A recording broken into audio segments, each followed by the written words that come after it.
C'est un peu plus compliqué à comprendre avec le schéma, mais on va voir après. L'idée, c'est que donc, on a aussi besoin évidemment des positions des sommets. Donc cette position de sommet, elle est stockée dans cette structure-là, vertex, donc avec les coordonnées X, Y, Z, et puis avec un pointeur vers une demi-arête qui émane, il y a une petite faute de frappe là, c'est emanating, qui émane de ce sommet. Donc on cherche, on stocke comme pointeur pour un sommet, un pointeur vers une des demi-arêtes qui part de ce sommet, qui a ce sommet comme extrémité d'origine. Et dans la structure demi-arête, on stocke le sommet, donc là il y en a un seul possible, le sommet qui est au bout de la demi-arête. Donc par exemple, si je prends la demi-arête qui est ici, là, en bas de cette arête-là, le sommet, son sommet d'arrivée, c'est celui-là. Quand je regarde celle-ci, son sommet d'arrivée, c'est celui-là.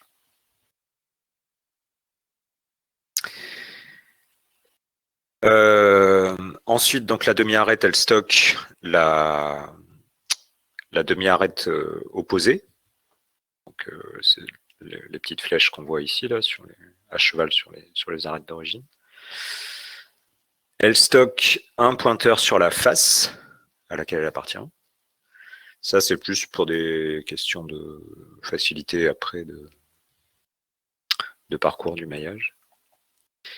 Et puis, le pointeur next, c'est les flèches qui permettent de faire le chaînage entre les demi-arêtes qui appartiennent à une même face. Ensuite, donc, on a la structure vertex, dont j'ai déjà parlé. La structure face, donc, comme j'ai dit, c'est juste un pointeur vers une demi-arête. On n'a besoin que de ça. Et du coup, on a tout ce dont on a besoin ici. Donc, demi-arête, sommet et face. Et à partir de là, quand on veut représenter un objet, en fait, on va le représenter comme d'habitude avec des listes. Mais là, ça va être donc liste de sommet avec cette structure-là, liste de face et liste de demi-arêtes. Alors, on n'est pas forcément obligé de stocker la liste de demi-arêtes parce que finalement, elles vont être stockées de façon un peu implicite dans les autres. Mais il faut évidemment que ces objets y soient stockés en mémoire quelque part, donc on les met aussi dans une liste en général. Après, ça dépend des langages de programmation que vous utilisez. Alors, du coup, après, on peut faire des opérations de parcours.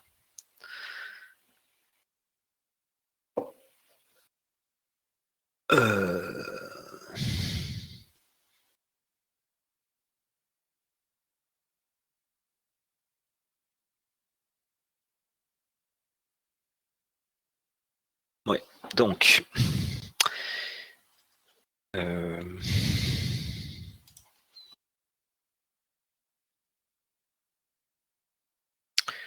je vais reprendre...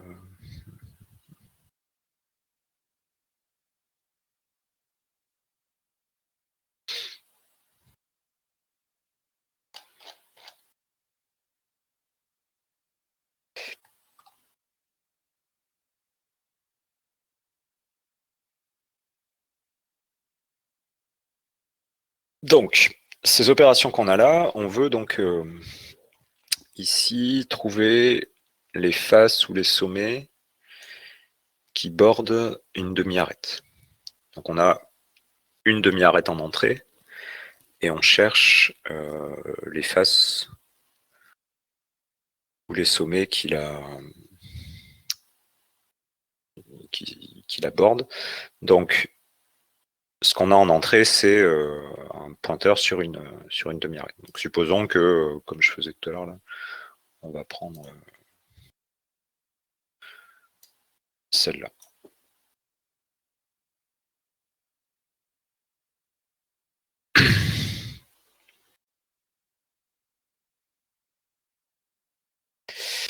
Donc cette ça c'est notre edge. Et donc, on a dit, une demi-arête, elle stocke son sommet d'arrivée. Donc, ce edge flèche verte, donc là, on est sur des pointeurs, on sait. Comme edge, c'est un pointeur sur une structure, on utilise donc le symbole flèche, là, enfin tiré supérieur. Et donc, on récupère comme ça le sommet qui est au bout, donc c'est-à-dire celui-ci. Donc, on a comme ça son premier sommet. Et si on cherche le sommet qui est ici, ce qu'on va faire, en fait, c'est qu'on va regarder l'arête, la demi-arête adjacente, qui est de l'autre côté, sur la face opposée. Et comme cette demi-arête-là, elle va dans l'autre sens, eh ben, on va retrouver le sommet qui est ici. Et donc ça, c'est edge pair. Donc ça, c'est la demi-arête opposée. Et on prend son sommet d'arrivée. C'est très simple comme ça de retrouver finalement les deux sommets qui correspondent à une demi-arête. Et puis les faces, donc on a dit qu'on stockait un pointeur sur la face. Pour cette demi-arête-là, bah, ça va être la face qui est ici. Et si on cherche la face opposée, bah, pareil, on prend la demi-arête opposée et on prend le pointeur sur la face de cette demi-arête. Et donc on retrouve comme ça facilement pour une arête donnée quelles sont les deux faces adjacentes. Après, il y a donc ça c'est très simple à coder. Hein. Après, donc on va se retrouver à faire des parcours. Par exemple ici, on cherche quelles sont les demi-arêtes adjacentes à une face. Donc là, ce qu'on a en entrée, c'est une face. Donc typiquement,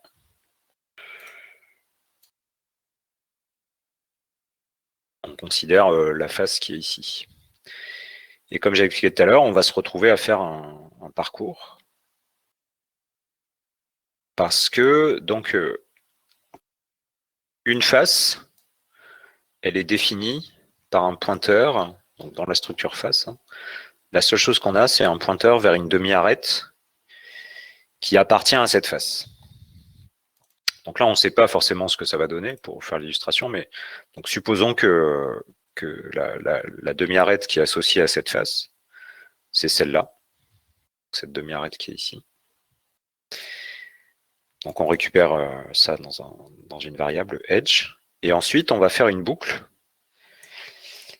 qui va, alors c'est un do while. Donc l'idée c'est que la première itération se fait de toute façon avant de faire le test avec le while.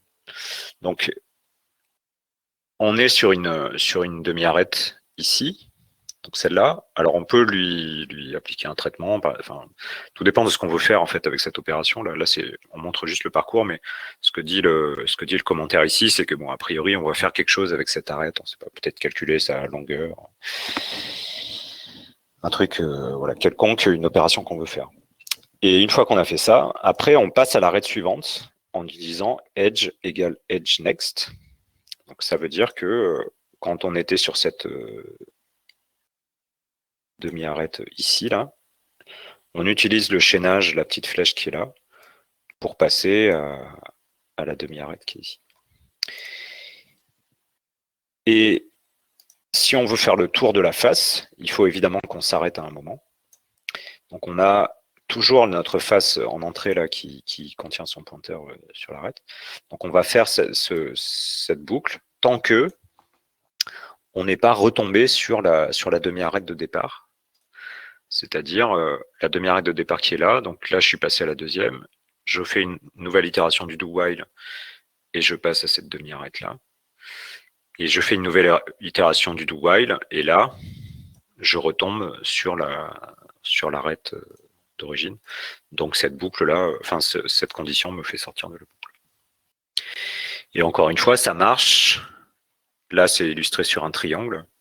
Mais en réalité, vous pouvez avoir autant de demi-arêtes que vous voulez dans la face, tant qu'elles sont correctement liées les unes aux autres dans la structure, il n'y a pas de difficulté.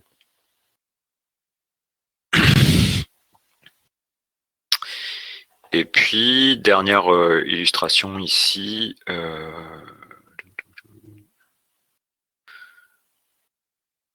Donc, quelles sont les arêtes ou les faces qui sont adjacentes à un sommet particulier?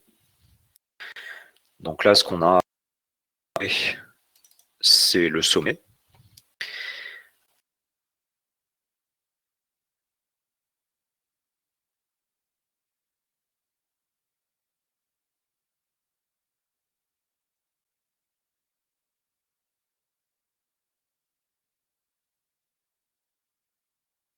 Vous m'entendez toujours là? Ouais, je sais pas, j'ai eu une sorte de bug. Ouais, ok. Ouais, donc dans la structure sommet, là, ce qu'on a, c'est un pointeur vers une demi-arête qui parte de ce sommet, qui ont ce sommet comme point de départ.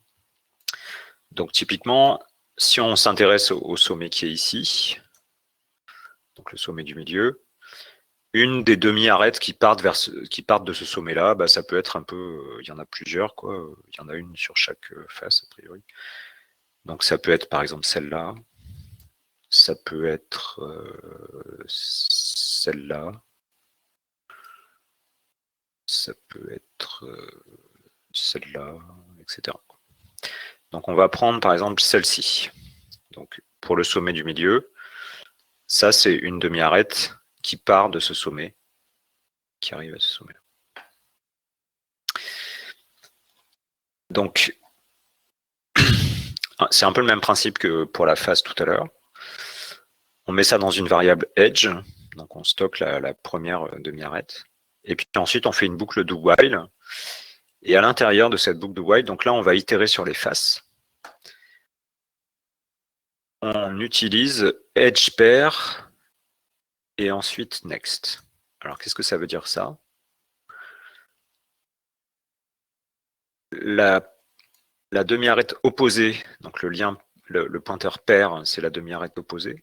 Donc pour cette demi-arête-là, c'est celui-là, celle-là. Donc maintenant je suis sur cette demi-arête-là. Et next, c'est la suivante, la demi-arête suivante dans le chaînage, avec cette petite flèche. Donc en fait, je me retrouve sur cette demi-arête-là. OK?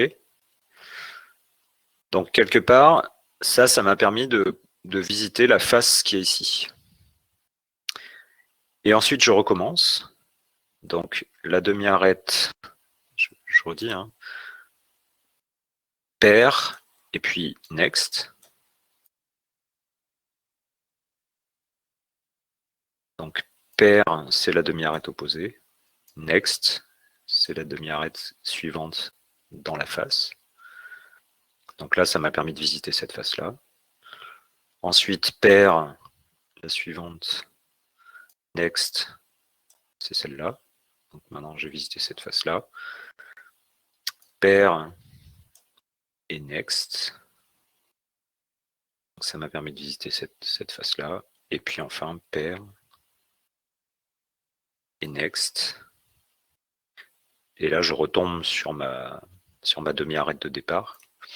Donc j'arrête avec la condition de la boucle while.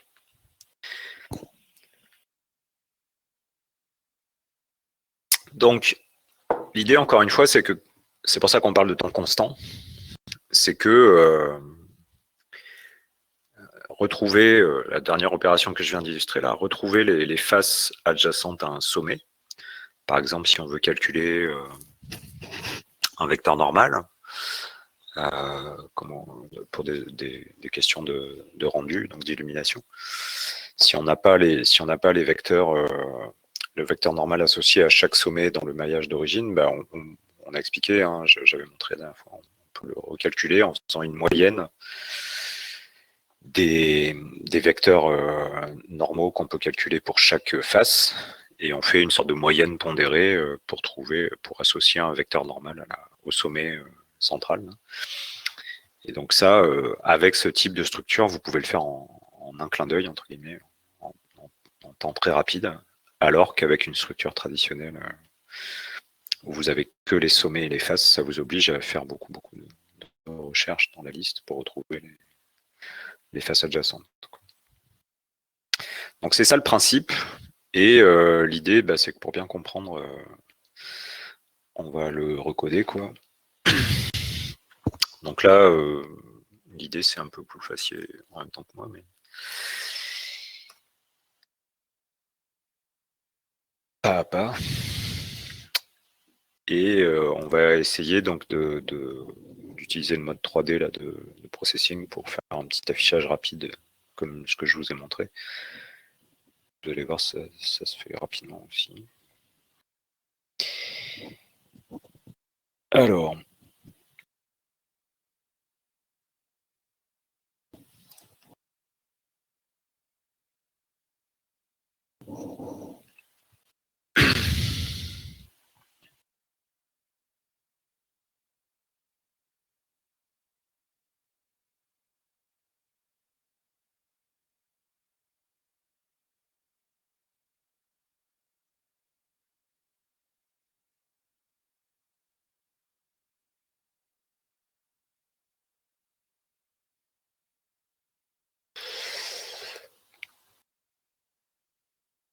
euh,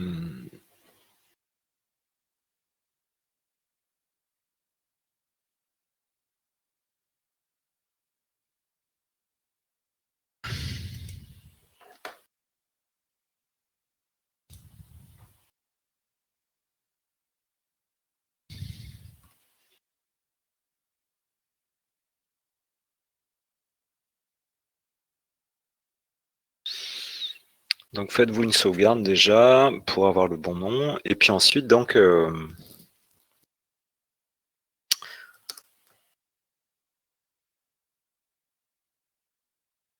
en processing, on a donc deux fonctions principales, setup et draw. Et en général, ici, dans le setup, on définit notre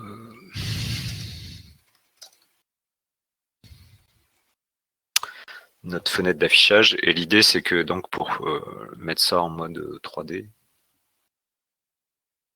Ah tiens, je voulais juste faire le sondage. Est-ce qu'il y en a qui ont essayé de refaire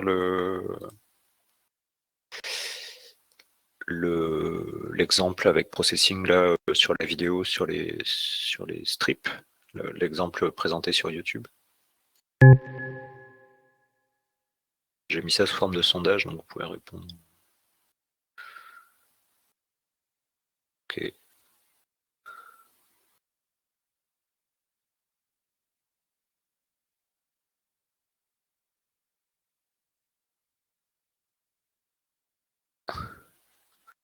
Donc 14% de oui.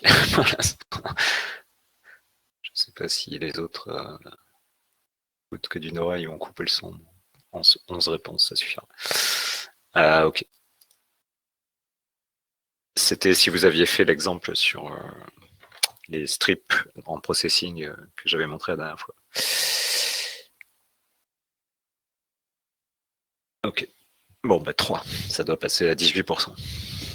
Bon, voilà, enfin, c'est des choses qui sont pas très compliquées. Je me doute que vous avez d'autres choses à faire, mais plutôt que de regarder des séries sur Netflix, faites plutôt ça. Quand vous savez pas quoi faire. Regardez des vidéos de Daniel Schiffman, le créateur de Processing. Il en a fait plein en plus. Donc, des heures et des heures d'amusement. Donc, c'est juste, voilà, quand vous voulez faire de la 3D dans Processing, il faut rajouter ce petit paramètre-là. Sinon, par défaut, ça ne marche pas. Et puis,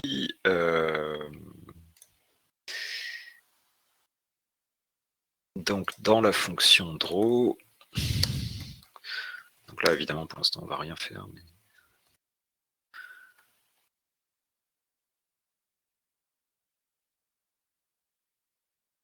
la couleur de fond en noir. Et puis...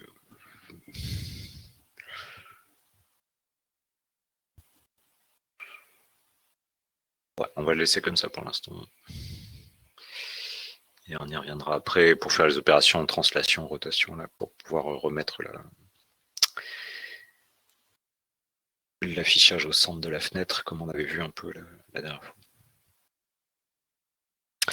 Alors maintenant, donc, on va créer nos classes, puisque donc structure, on va dire les structures qui sont dans le code là, on va les traduire en processing, si vous voulez. Je vais mettre ça en plein écran.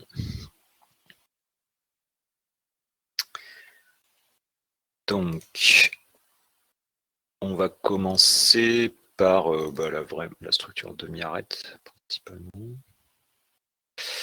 Donc, vous pouvez faire un nouvel onglet. Et on va garder le même terminologie.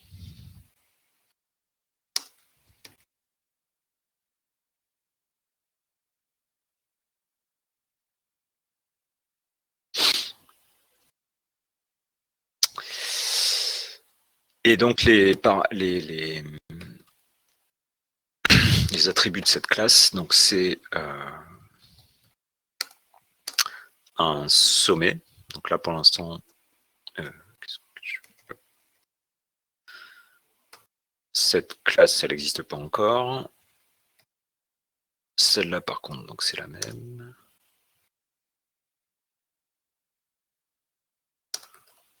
Donc je rajoute juste comme commentaire, mais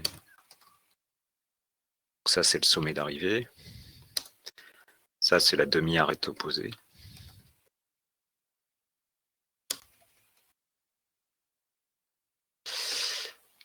On a la face. Celle-là, elle n'est pas créée non plus. Et puis on a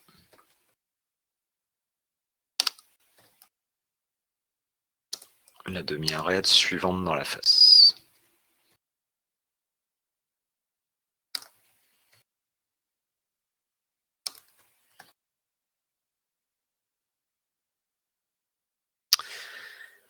Donc ça, c'est nos attributs pour la demi-arête. On va créer donc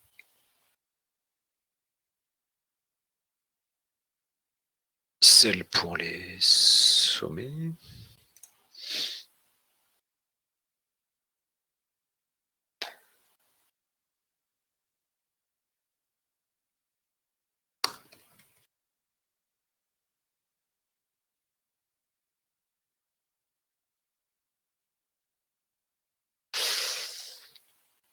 Donc là, on va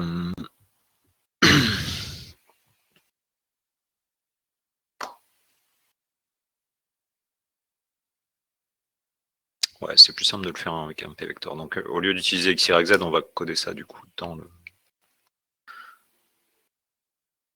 Donc ça, c'est sa position 3D quoi. Du sommet. Et donc pour la structure là, on a donc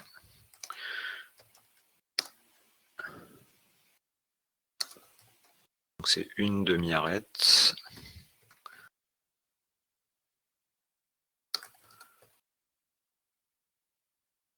qui part de ce sommet.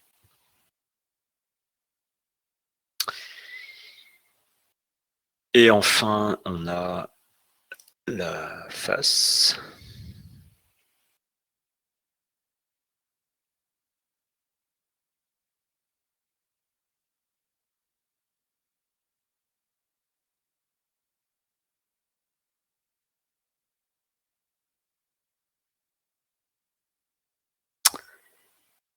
Et comme on a dit, en fait, celle-là, elle code juste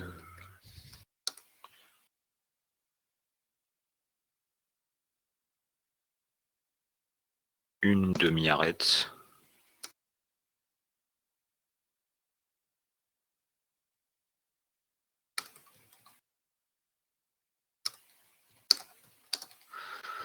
appartenant à cette face.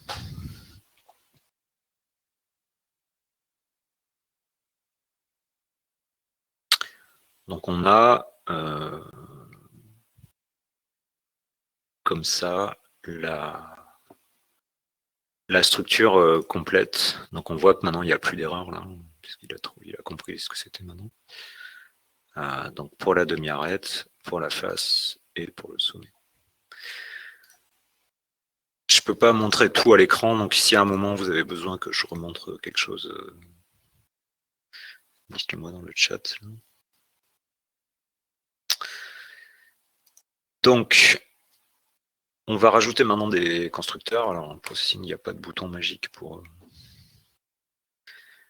Ah non, alors, pardon. Ce qu'on va aussi définir, c'est un objet.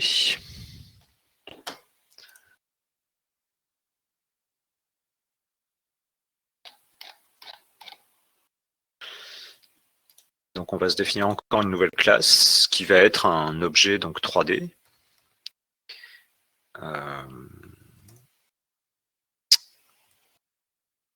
Constitué de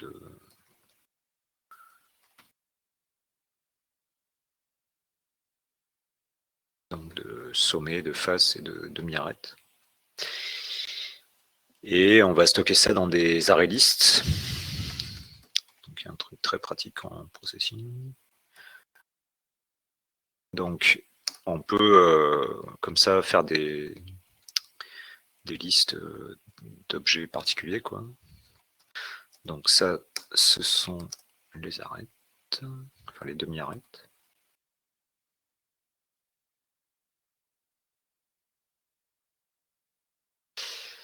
Voilà comment on instancie une array list. Donc après, vous pouvez faire la même chose. Donc pour les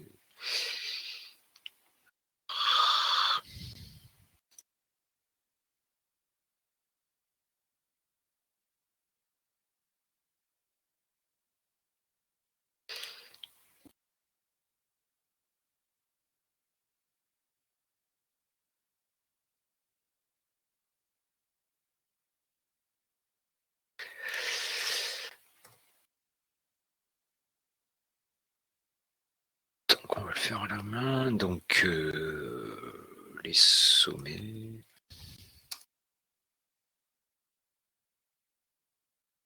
En anglais, on dit vertices.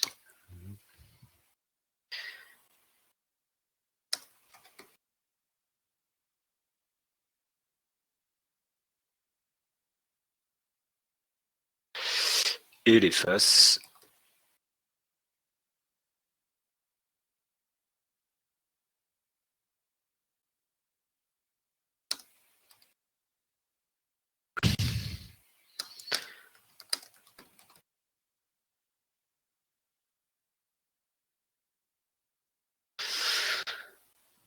Donc voilà à quoi ça correspond un objet dans ce formalisme-là. Alors, on a besoin de constructeurs. On va d'abord faire donc celui pour les arêtes.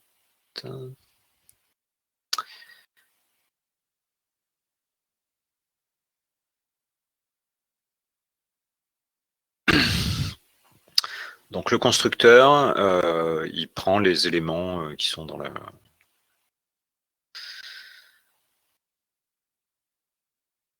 les attributs là.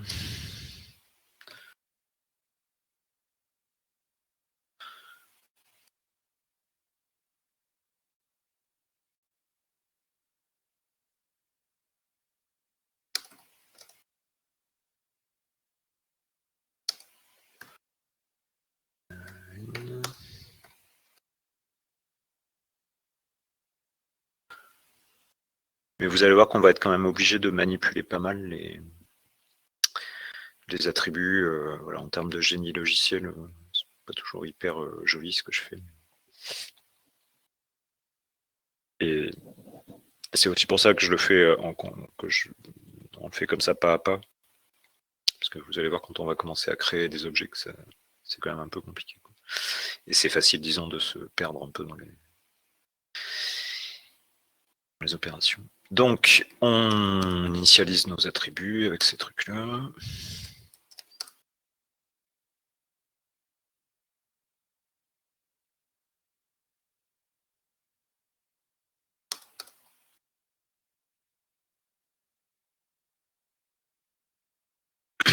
Et voilà notre initialisation.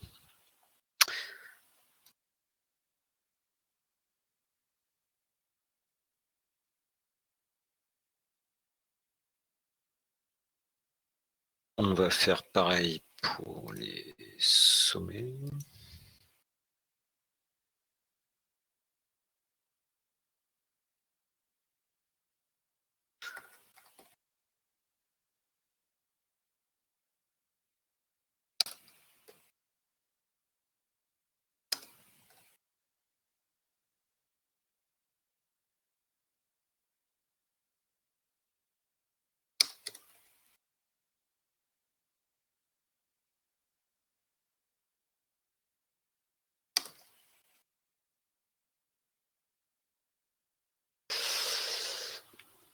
Voilà. Et pour les faces.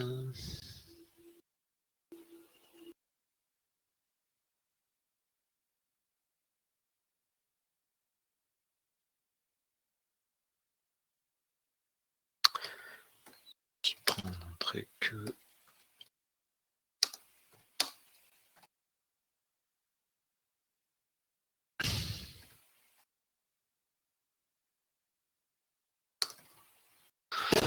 Donc ça va nous servir à instancier des objets.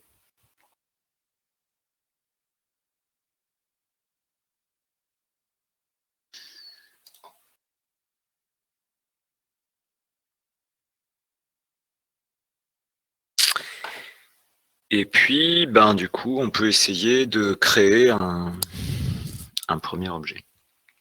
Alors, le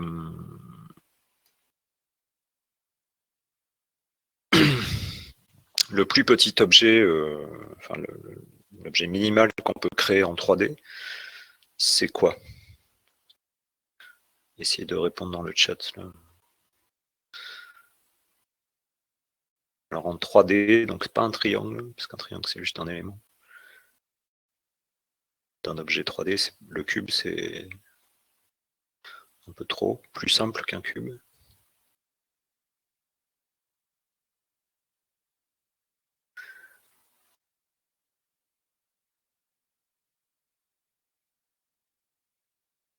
Le triangle en 3D, voilà, c'est ça. Avec les triangles, c'est ça. Personne.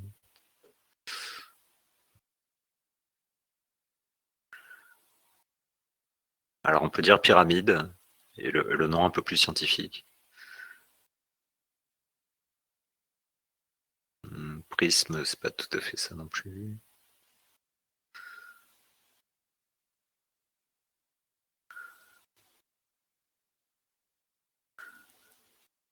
Quand on parle du chiffre 4, par exemple, si vous avez une série de 4 livres ou de 4 films, donc quand c'est 3, on dit une trilogie, quand c'est 4, on dit tétraédron.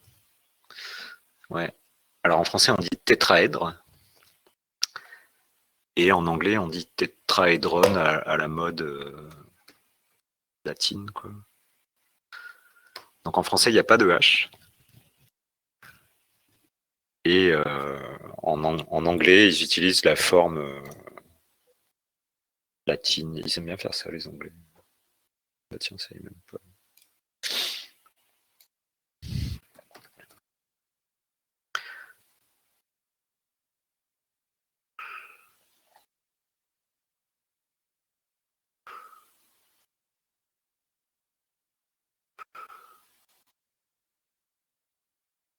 Ouais. Bref, croyez-moi sur parole. Et du coup, bah, on va en prendre un.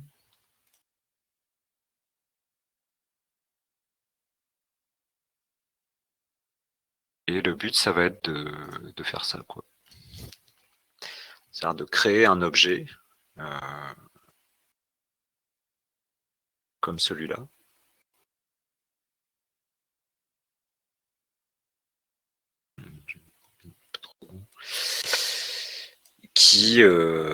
Qu'on va représenter avec notre structure demi-arête.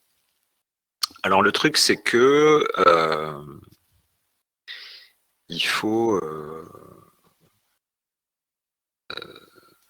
commencer dans l'ordre. Enfin, comme j'ai dit, c'est assez long à faire. Il ne faut pas se tromper dans le chaînage, tout ça. Donc on va commencer par faire un triangle. Donc du coup, par rapport à ce qu'avait répondu Vincent, là, voilà, c'est quand même plus simple de commencer par un triangle, même si c'est pas un objet fermé. Alors ce que j'ai pas trop dit, c'est que par rapport à cette structure là, donc si on regarde l'exemple qui est là,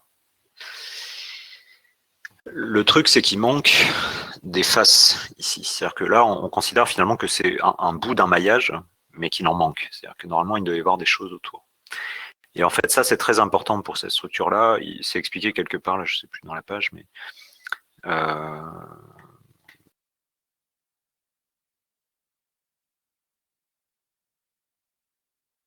oui, c'est ça. C'est-à-dire que ici, là, on dit, là, les exemples, on ne s'amuse pas à vérifier qu'il y a des pointeurs nuls. C'est-à-dire que il peut se passer, si votre objet il est pas complet, s'il en manque, là, par exemple, ici, bah, cette demi-arête qui est là, elle n'a pas de face, donc elle n'a pas de demi-arête opposée ici. Donc si jamais vous utilisez un parcours en passant de l'autre côté, là, bah, ça ne va pas marcher, quoi. Vous allez tomber sur un pointeur nul. Mais en réalité, on suppose que ça ne peut pas arriver. C'est-à-dire qu'on suppose que nos objets sont correctement construits, et donc on ne va pas s'embêter avec ces tests-là non plus. On va partir du principe que nos objets sont vraiment correctement construits. Mais ça va nous obliger, du coup, en faisant la construction des objets, à être sûr que il n'y a pas d'erreur, quoi. Et qu'il ne nous manque pas des pointeurs qui feraient que du coup ça donnerait un peu n'importe quoi. Donc c'est une mécanique un peu compliquée quand même. Et du coup,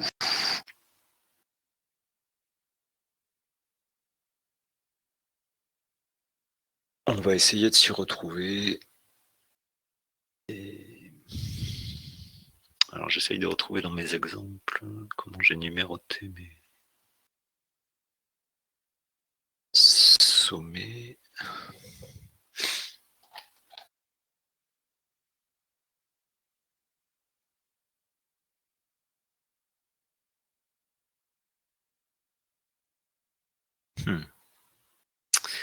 Bon, mais on va le refaire. Je me souviens plus bien, mais c'est pas grave. Donc, on va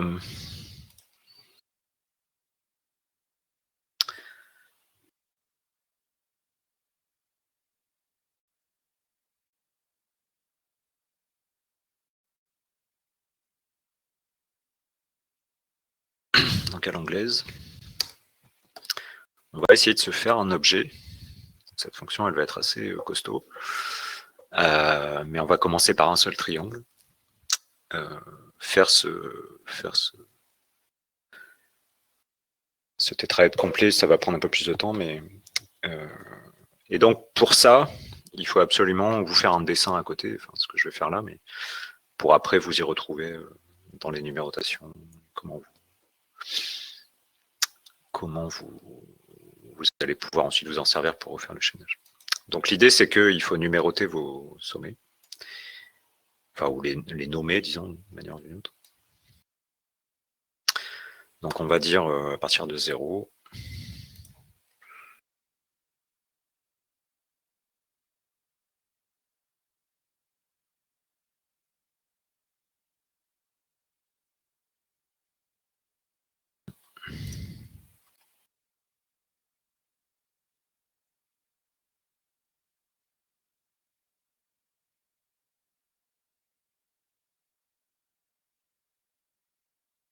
Et donc ce qui est bien, c'est qu'on n'en a pas trop quand même.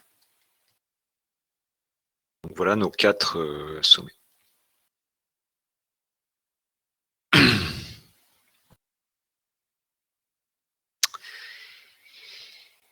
Donc, première chose, on va instancier des sommets dans notre liste là.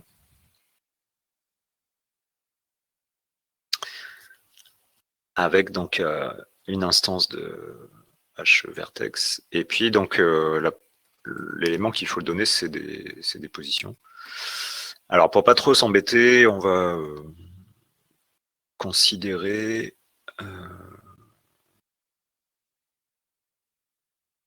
qu'on est dans l'axe Z comme ça. Ça ne sera pas exactement cette pyramide comme ça, mais donc considérant qu'on est en Z.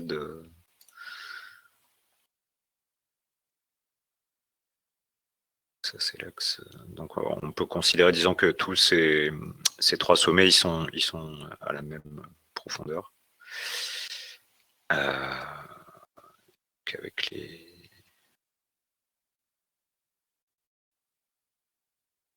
on va dire un axe X qui monte, enfin un axe Y qui monte comme ça.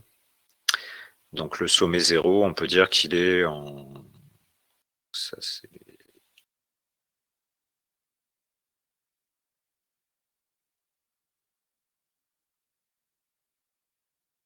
Je l'enlèverai après ça. Mais...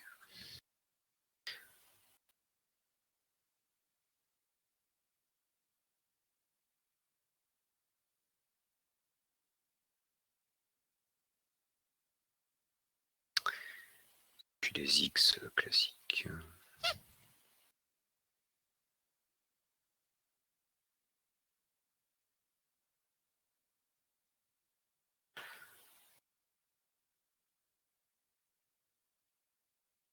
Ok, donc.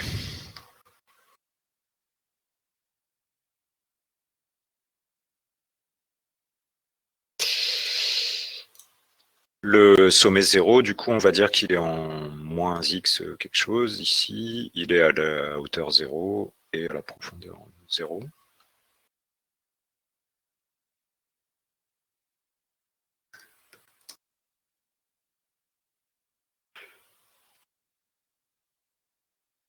Et donc le deuxième paramètre qu'il faut lui fournir, c'est une demi-arête, mais pour l'instant, ces demi-arêtes, on ne les a pas créées.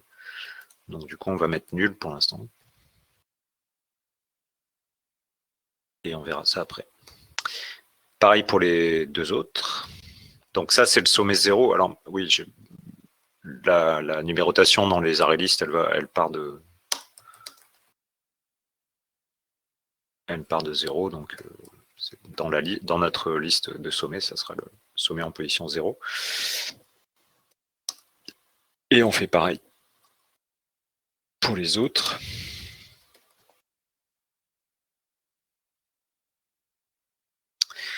Donc pour le deuxième, le sommet 1, on considère que c'est l'équivalent mais en x positif.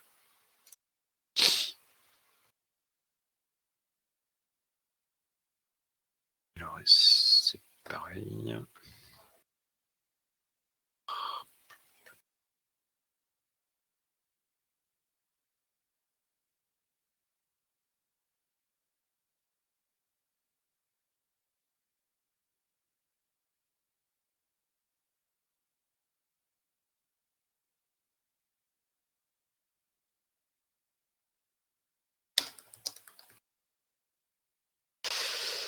Donc le sommet 1.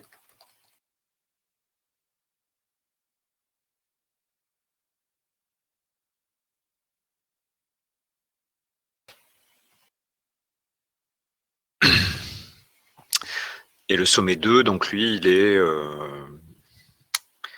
sur l'axe x0, là, et donc avec une valeur y positive, et toujours en profondeur 0.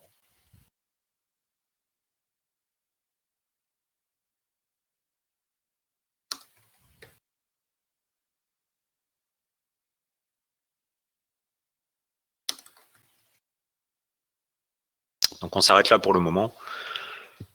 On gère pas, on essaye de faire juste un triangle.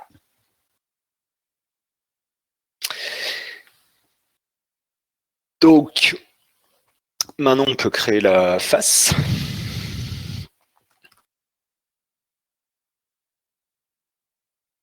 Bon. Enfin, la face, parce que pour l'instant, il va y en avoir une seule. Sachant que, du coup, là aussi, on ne peut pas faire grand-chose pour l'instancier, puisque donc ça prend en paramètre une demi-arête, mais pour l'instant, on ne les a pas créés. Donc, on l'instancie avec nul.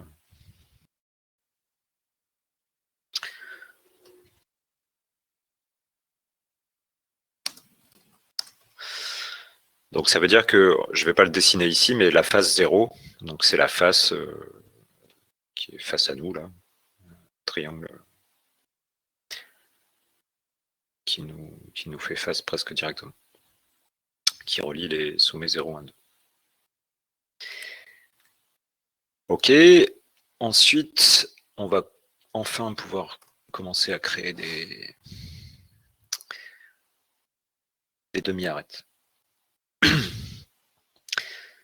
Donc, le principe, c'est qu'on doit créer des demi-arêtes. Donc, ça veut dire 2 demi-arêtes pour chaque arête du modèle 3D.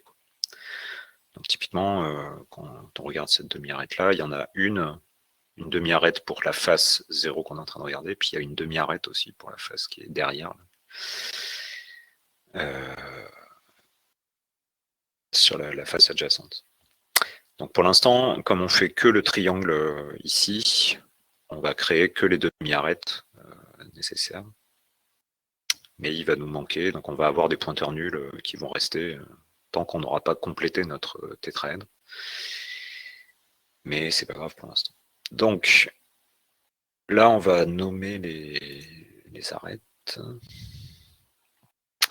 Alors, non, mais d'ailleurs, je vais pas avoir besoin de les écrire parce qu'on va les nommer en utilisant les indices des sommets,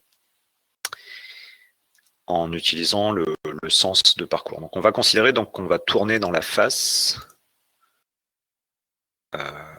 comme ça, suivant l'ordre suivant l'ordre 0, 1, 2.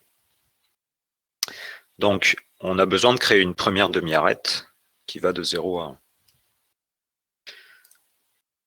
Voilà. Et celle-là, en fait, on va les créer, ces variables-là, parce que après, ça sera plus simple, plutôt qu'aller interroger la liste.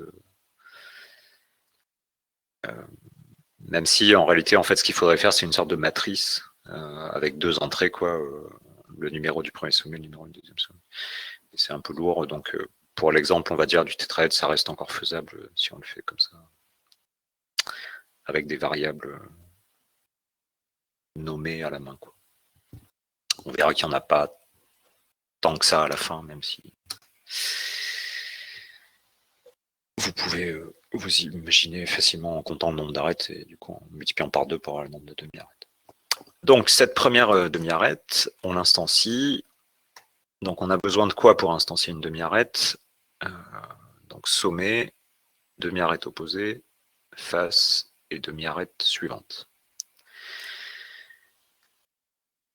Le sommet, on a dit, c'est le sommet d'arrivée. Donc on va aller chercher dans la liste, donc puisque c'est la demi-arête 0 qui va de 0 à 1, son sommet d'arrivée, c'est l'élément qui est en position 1 dans la liste. Donc get, ça permet de récupérer l'élément dans la liste.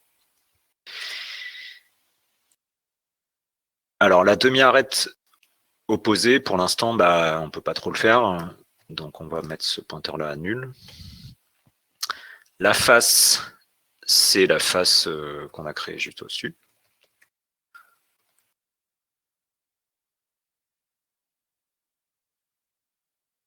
On a une seule. Et puis la demi-arête suivante, pour l'instant, on ne peut pas la créer, on ne peut pas l'instancier non plus, donc on la laisse à nul, mais on va pouvoir bientôt la mettre à jour. Ensuite, on crée la deuxième, donc qui va du sommet 1 au sommet 2. Donc c'est le même principe du coup. Son sommet d'arrivée, c'est le sommet 2. Pour l'instant, elle n'a pas d'arête opposée. La face, c'est la même. Elles vont apparaître. Ces 3 demi-arêtes qu'on va créer, là, elles vont être sur la même face. Et puis, on passe à nul ici.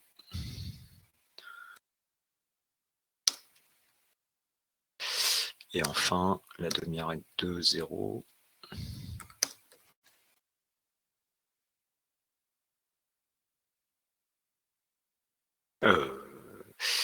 0, pardon.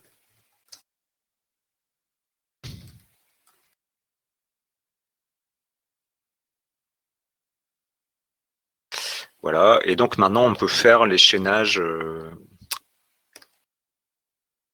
pour les demi-arêtes. C'est pas la peine de remettre ça. Donc par exemple pour la demi-arête 0.1, le chaînage next, c'est ça que je cherchais, c'est l'arête qui va de 1 à une demi-arête 1, 2.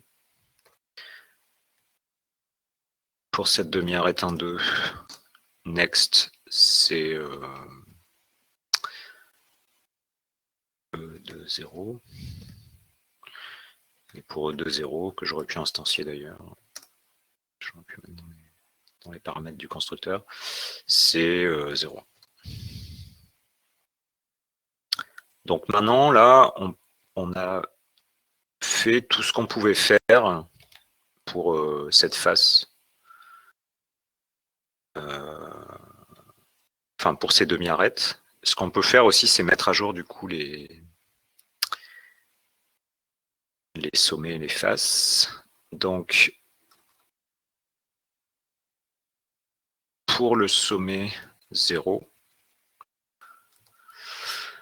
donc on veut lui associer donc une demi-arête qui part de ce sommet.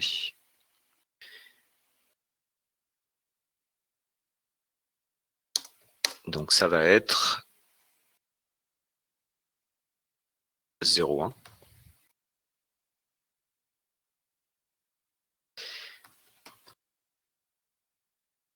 Pour le deuxième, enfin pour le sommet 1, bah c'est 1, 2.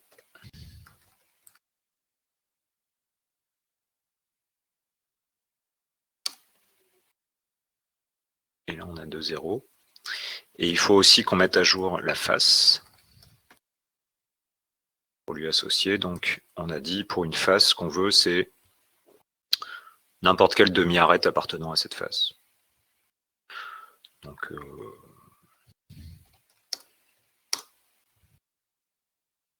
une des 3 demi-arêtes qu'on a créées. Ok. Maintenant, ce qu'on va faire, et là je ne vais pas avoir trop le temps d'expliquer, donc je vais aller assez vite, mais c'est une opération donc, de dessin qu'on pourra réutiliser après pour une face. Donc le principe en processing, c'est de le faire un peu à OpenGL à l'ancienne, quoi, où on met les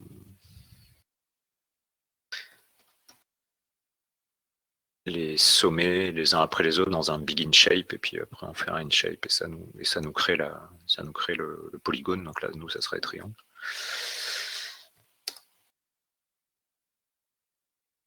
Donc on se fait un pointeur courant, et donc on va faire notre petit parcours des demi-arêtes, comme j'ai expliqué tout à l'heure.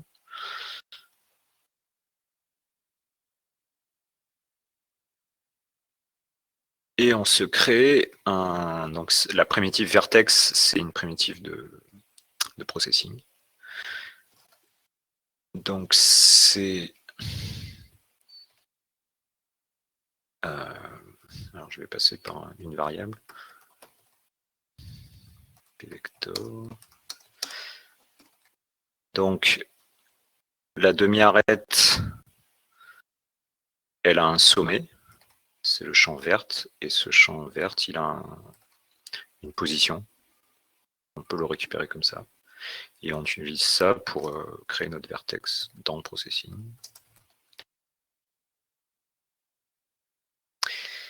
Et ensuite, on va utiliser le chaînage pour passer à la demi-arête suivante dans la face. Comme on sait que voilà, on reste toujours dans la même face, on fait ça donc jusqu'à ce qu'on retombe sur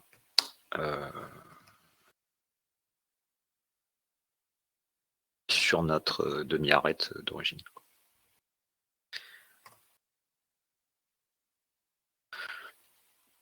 Donc c'est vraiment l'illustration de ce qu'on expliquait tout à l'heure. Là, pour une face donnée, donc l'objet dans lequel on est, on s'amuse à parcourir le chaînage jusqu'à retomber sur la. Donc on ne sait pas quelle demi-arête on regarde au début, mais c'est pas grave puisqu'on sait qu'on va finir par retomber sur celle-là. Et puis, du coup, maintenant,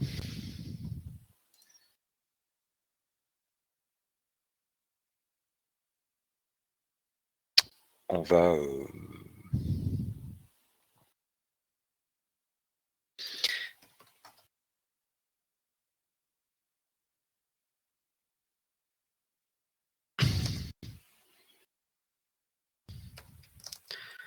donc ça permet de se mettre au centre de l'écran.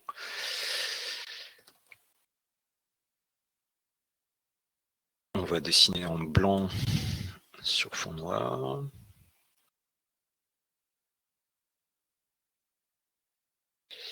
Et donc dans le setup,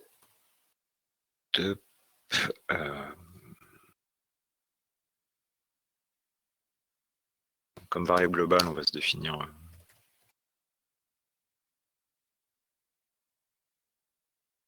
je peux utiliser object, ça va peut-être créer un conflit. Donc myObject.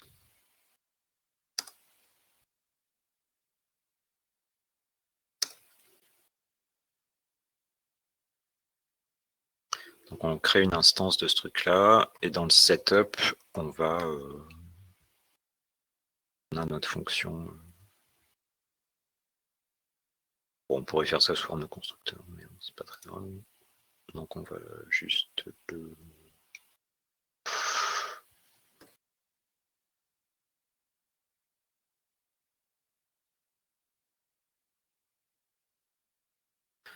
Voilà, on crée notre objet dans le setup, donc une seule fois, et après dans la fonction draw,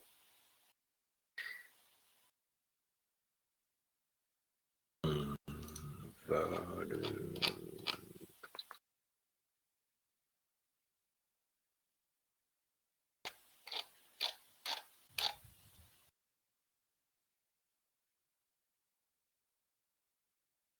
Alors on va faire un parcours, allez, ouais, on va faire un parcours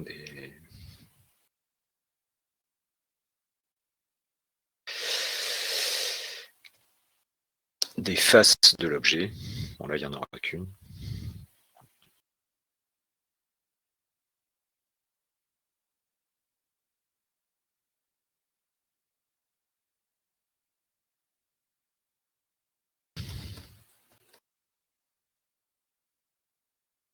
Donc ça, ce principe-là en processing, comme dans d'autres langages, ça permet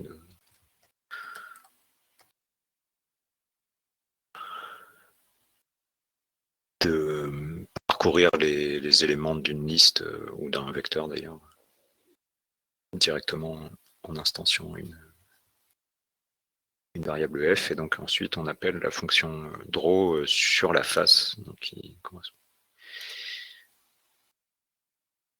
Bon, je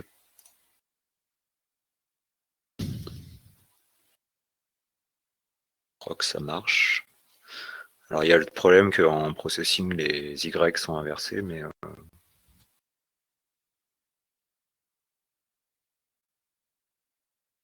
je sais pas trop pourquoi j'ai des erreurs ici, mais enfin bon. En tout cas, on a réussi à dessiner la première face. Et donc, ce que je vais vous laisser comme exercice, même si on peut commencer là. Donc, si vous voulez faire maintenant le... Ah oui, alors qu'est-ce que...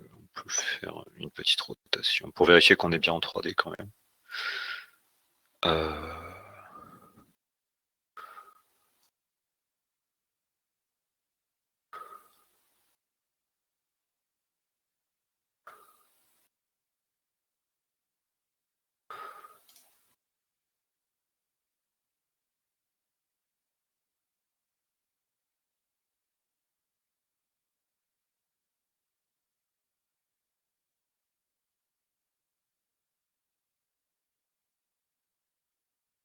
Ah oui, non, on va se mettre une variable.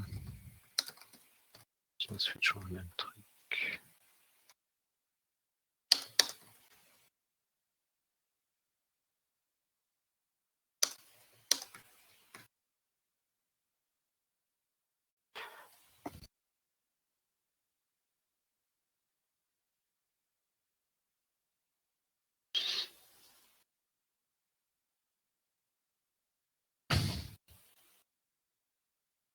C'est pas facile à voir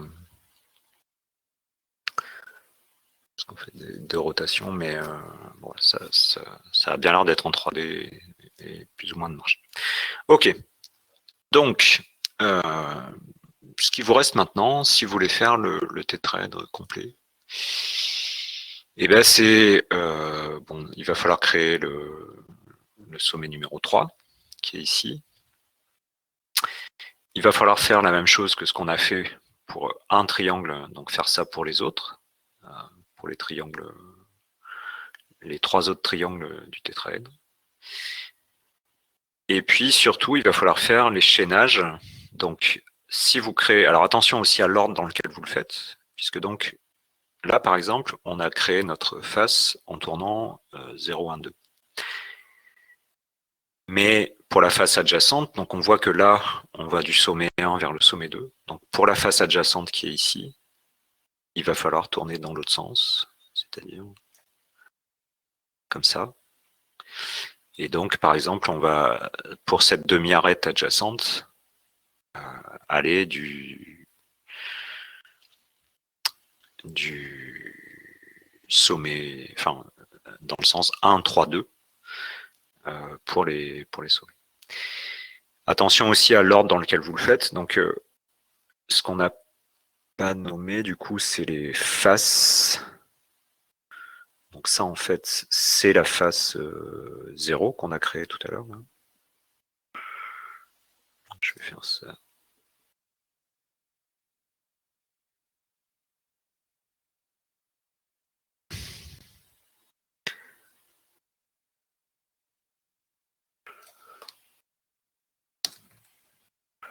Donc ça, c'est la face 0. Celle-là, là, c'est la face 1.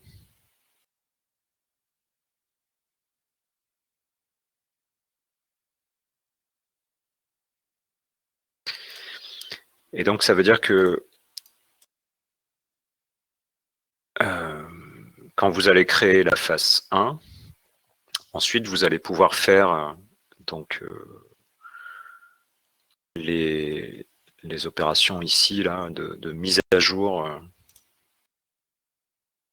qu'on a fait. Donc, face.get0, c'est la face 0, faces.get1, c'est la face 1. Et donc, à chaque fois, il faut bien penser aussi à mettre à jour ces éléments-là, parce qu'au moment de l'instanciation, vous avez été obligé de rajouter des pointeurs nuls.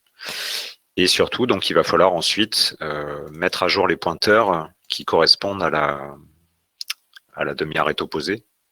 Donc, en fait, la demi-arête qui est ici, là, la demi-arête 1, 2, elle va avoir une demi-arête qui lui correspond, que vous avez intérêt à appeler 2, 1, quoi, pour pouvoir vous souvenir après des correspondances. Et donc, la paire de celle-là, la paire de 1, 2, ça va être 2, 1, et la paire de 2, 1, ça va être 1, 2. Je ne sais pas si c'est clair pour tout le monde, mais on attend un peu le temps. Donc, je ne sais pas si est-ce que vous voulez que je partage peut-être ce document-là.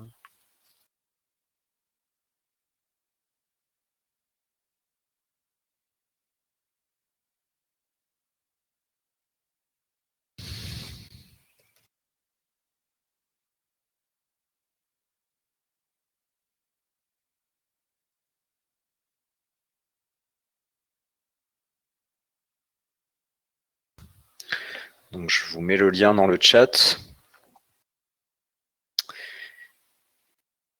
Et puis, je vais vous mettre aussi l'état actuel du code là.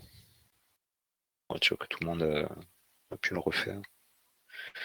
Je vais faire une petite archive là et je mets ça sur l'espace du cours ici.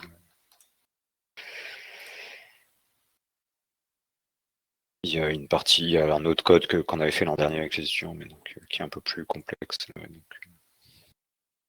Je vais vous partager la version simplifiée. Ok. Bon, je ne sais pas si je vous ai tué complètement avec mes histoires de pointeurs dans tous les sens. Si vous êtes toujours vivant, mais donc voilà, d'ici la semaine prochaine, essayez de regarder ça et d'essayer donc de faire le modèle complet de tétraèdre, ce qui sera déjà pas mal. Et puis on verra la semaine prochaine d'autres opérations qu'on peut faire. Et notamment, même, ça paraît un peu compliqué, mais l'idée c'est d'être capable de charger un modèle au format off, donc liste de sommet, liste de face, d'être capable donc de